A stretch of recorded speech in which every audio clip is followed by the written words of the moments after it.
ರಾಜ್ಯದ ಕೆಲವು ಜಿಲ್ಲೆಗಳಲ್ಲಿ ವರುಣದೇವ ಆರ್ಭಟಿಸ್ತಾ ಇದ್ದಾನೆ. ಮಳೆರಾಯಿನ ಅಬ್ಬರಕ್ಕೆ ಜನ ತತ್ತರಿಸಿದ್ದಾರೆ. ಈ ನಡುವೆ ಮೇಘರಾಜ ಮತ್ತೆ ಮೌನವಾಗುವ ಲಕ್ಷಣಗಳು ಇದೆ. ಮತ್ತೆ ಮಳೆ ಮಾಯವಾಗಿ ಬಿಸಿಲು ಹೆಚ್ಚಳವಾಗುವ ಆತಂಕವಿದ್ದು ಕುಡಿಯುವ ನೀರಿಗೂ ಸಮಸ್ಯೆ ಶುರುವಾಗಲಿದೆ ಅಂತಿದ್ದಾರೆ ಸದ್ಯಕ್ಕೆ ಕೃಷಿ ಹವಾಮಾನ ತಜ್ಞರು.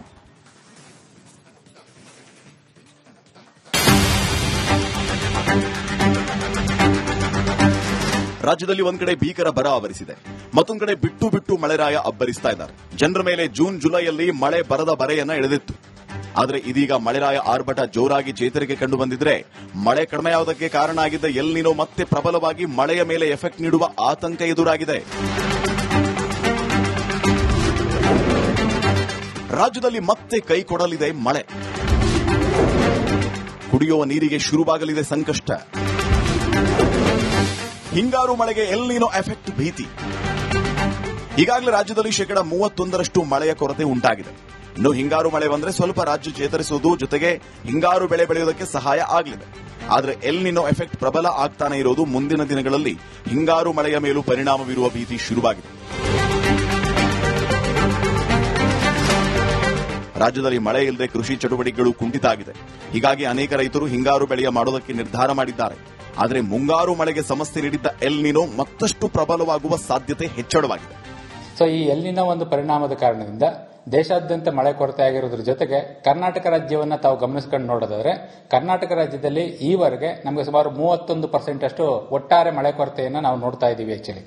ಸೊ ಈ ಮಳೆ ಕೊರತೆಯನ್ನ ಗಮನಿಸಿದಾಗಲೂ ಕೂಡ ಎಕ್ಸೆಪ್ಟ್ ನಮಗೆ ಬಾಗಲಕೋಟೆ ಮತ್ತೆ ಬೆಳಗಾಂ ಜಿಲ್ಲೆನಲ್ಲಿ ನಿಯರ್ ನಾರ್ಮಲ್ ಅಂದ್ರೆ ನೆಗೆಟಿವ್ ನಾರ್ಮಲ್ ಅಂತ ಕರಿತೀವಿ. ಅಂದ್ರೆ ನಾರ್ಮಲ್ ವಾಡಿಕೆಗಿಂತ ಸ್ವಲ್ಪ ಮಳೆ ಕಮ್ಮಿ ಆದ್ರೆ ಉಳಿದಂತ ಎಲ್ಲಾ 29 ಜಿಲ್ಲೆಗಳಲ್ಲೂ ಕೂಡ ಮಳೆ ಕೊರತೆಯನ್ನ ಗಮನಿಸಿದರೆ 25ರಿಂದ 35-40% ವರೆಗೂ ಕೂಡ ಬೇರೆ ಬೇರೆ ಜಿಲ್ಲೆಗಳಲ್ಲಿ ಮಳೆ ಕೊರತೆಯನ್ನ ನಾವು ದಾಖಲು ಮಾಡಿರ್ತಕ್ಕಂಥದ್ದನ್ನ ನೋಡ್ತಾ ಇದೀವಿ. ಹಿಂಗಾರು ಮಳೆಯ ಕೊರತೆ ಉಂಟಾಗುವ ಸಾಧ್ಯತೆ ಇದೆ. ಒಂದು ವೇಳೆ ಬಂಗಾಳ ಕೊಲ್ಲಿ ಸಾಗರದಲ್ಲಿ ಸೈಕ್ಲೋನ್ಗಳು ಪ್ರಬಲ ಆಗದೆ ಹೋದಲ್ಲಿ ಹಿಂಗಾರು ಮಳೆ ಸಂಪೂರ್ಣವಾಗಿ ಕಡಿಮೆ ಆಗಲಿಕ್ಕಿದೆ. ಎಲ್ ನಿನೋ ದುರ್ಬಲ ಆಗದೆ ಸಂಪೂರ್ಣವಾಗಿ ಹಿಂಗಾರು ಮಳೆ ಕೈಕೊಟ್ಟು ಹಿಂಗಾರು ಬೆಳೆಗೂ ಸಮಸ್ಯೆ ಆಗಲಿಕ್ಕಿದೆ. ಇದರ ಜೊತೆಗೆ ಮುಂದಿನ ವರ್ಷದ ಬೇಸಿಗೆಯಷ್ಟರಲ್ಲಿ ಕುಡಿಯೋ ನೀರಿನ ಸಮಸ್ಯೆ ಎದುರಾಗುವ ಸಾಧ್ಯತೆಗಳೂ ಇದೆ. ನಮಗೆ ಹಿಂಗಾರು ಮಳೆಯ ಪ್ರಬಲವಾಗಿ ಬರ್ತಕ್ಕಂಥದ್ದು ಈ ಸೈಕ್ಲೋನ್ ಅಥವಾ ಬಂಗಾಳ ಕೊಲ್ಲಿಯಲ್ಲಿ ಆಗ್ತಕ್ಕಂಥ ಬದಲಾವಣೆಯಿಂದ ಬಹುಶಃ ಅದನ್ನ ಇನ್ನೂ ನಾವು ಸೆಪ್ಟೆಂಬರ್ ಕೊನೆಯ ಭಾಗದಲ್ಲಿ ಆ ಒಂದು ಬಂಗಾಳ ಕೊಲ್ಲಿಯಲ್ಲಿ ಯಾವ ರೀತಿಯ ಬದಲಾವಣೆ ಆಗುತ್ತೆ ಅಂತಕ್ಕಂಥದ್ದನ್ನ ಗಮನಿಸಿ ಆ ಒಂದು ನಿರ್ಧಾರವನ್ನ ಮಾಡಬೇಕಾಗುತ್ತೆ. ಬಹುಶಃ ಎಲ್ ನಿನೋ ಪರಿಣಾಮದಿಂದ ನಮ್ಗೆ ಹಿಂಗಾರು ಕೂಡ ಕ್ಷೀಣಿಸುತ್ತೆ ಅಂತಕ್ಕಂಥ ಒಂದು ಮಾಹಿತಿ ಇದೆ.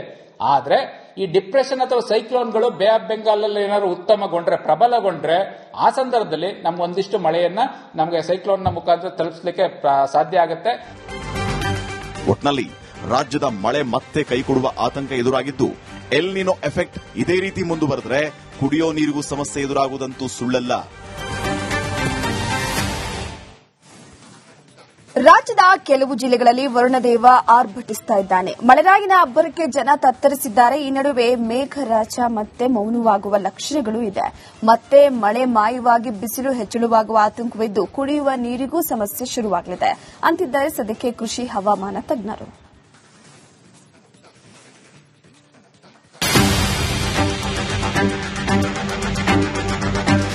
ರಾಜ್ಯದಲ್ಲಿ ಒಂದ್ ಕಡೆ ಭೀಕರ ಬರ ಆವರಿಸಿದೆ, ಮತ್ತೊಂದ್ ಕಡೆ ಬಿಟ್ಟು ಬಿಟ್ಟು ಮಳೆರಾಯ ಅಬ್ಬರಿಸ್ತಾ ಇದ್ದಾರೆ. ಜನರ ಮೇಲೆ ಜೂನ್ ಜುಲೈಯಲ್ಲಿ ಮಳೆ ಬರದ ಬರೆಯನ್ನ ಎಳೆದಿತ್ತು.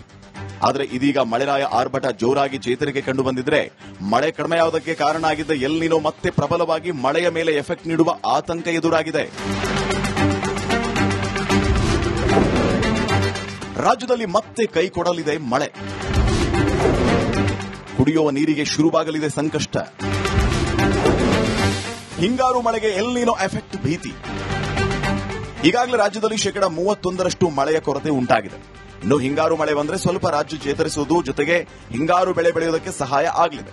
ಆದರೆ ಎಲ್ ನಿನೋ ಎಫೆಕ್ಟ್ ಪ್ರಬಲ ಆಗ್ತಾನೆ ಇರೋದು ಮುಂದಿನ ದಿನಗಳಲ್ಲಿ ಹಿಂಗಾರು ಮಳೆಯ ಮೇಲೂ ಪರಿಣಾಮ ಬೀರುವ ಭೀತಿ ಶುರುವಾಗಿದೆ. ರಾಜ್ಯದಲ್ಲಿ ಮಳೆ ಇಲ್ಲದೆ ಕೃಷಿ ಚಟುವಟಿಕೆಗಳು ಕುಂಠಿತ ಆಗಿದೆ.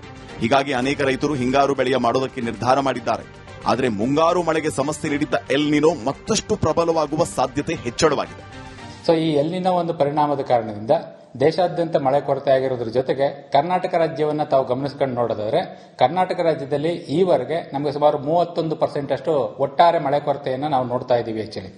ಸೊ ಈ ಮಳೆ ಕೊರತೆಯನ್ನ ಗಮನಿಸಿದಾಗಲೂ ಕೂಡ ಎಕ್ಸೆಪ್ಟ್ ನಮಗೆ ಬಾಗಲಕೋಟೆ ಮತ್ತೆ ಬೆಳಗಾಂ ಜಿಲ್ಲೆನಲ್ಲಿ ನಿಯರ್ ನಾರ್ಮಲ್ ಅಂದ್ರೆ ನೆಗೆಟಿವ್ ನಾರ್ಮಲ್ ಅಂತ ಕರಿತೀವಿ.